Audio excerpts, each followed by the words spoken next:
Hello दोस्तों।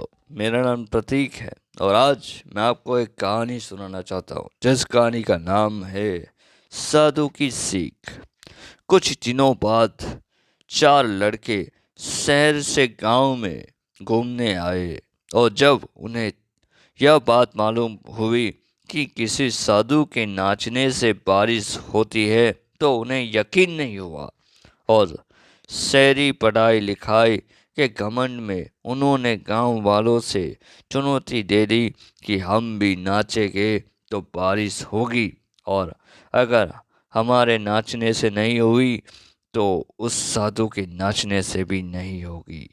फिर क्या था, अल अगले दिन सुबह सुबह ही गांव वाले उन लड़कों को लेकर साधु की कुटिया में पहुंचे और साधु को सारी बात बताई गई और फिर लड़कों ने नाचना शुरू किया।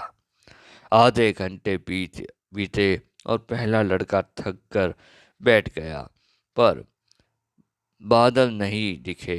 कुछ देर में दूसरे ने भी यही किया और एक घंटा बीतते बीतते बाकी दोनों लड़के भी थक कर बैठ गए, पर बारिश नहीं हुई। अब साधु की बारी थी और उसने नाचना शुरू किया। एक घंटा बीता, बारिश नहीं हुई। साधु नाचता रहा। 2 घंटा बीत गया, बारिश नहीं हुई, पर साधु तो रुकने का नाम ही नहीं ले रहा था। धीरे धीरे शाम ढलने लगी कि तभी बादलों की गड़गड़ाहट सुनाई दी और जोर की बारिश होने लगी।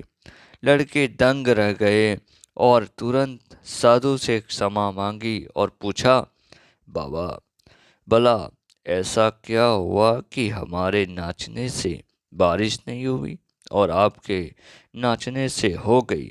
साधु ने उत्तर दिया, जब मैं नाचता हूँ तो दो बातों का ध्यान रखता हूँ।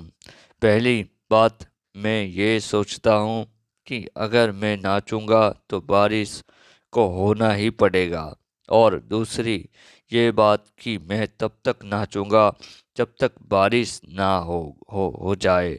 दोस्तों, सफलता सफलता पाने वालों में यही गुण विद्वान होते हैं। वो जिस चीज़ को करते हैं उसमें उन्हें सफल होने का पूरा यकीन होता है और वे तब तक उस चीज़ को करते हैं जब तक कि उससे उसमें सफल ना हो जाए। इसीलिए यदि हम सफलता हासिल करनी है तो उस साधु की तरह ही अपना लक्ष्य को प्राप्त करना होगा।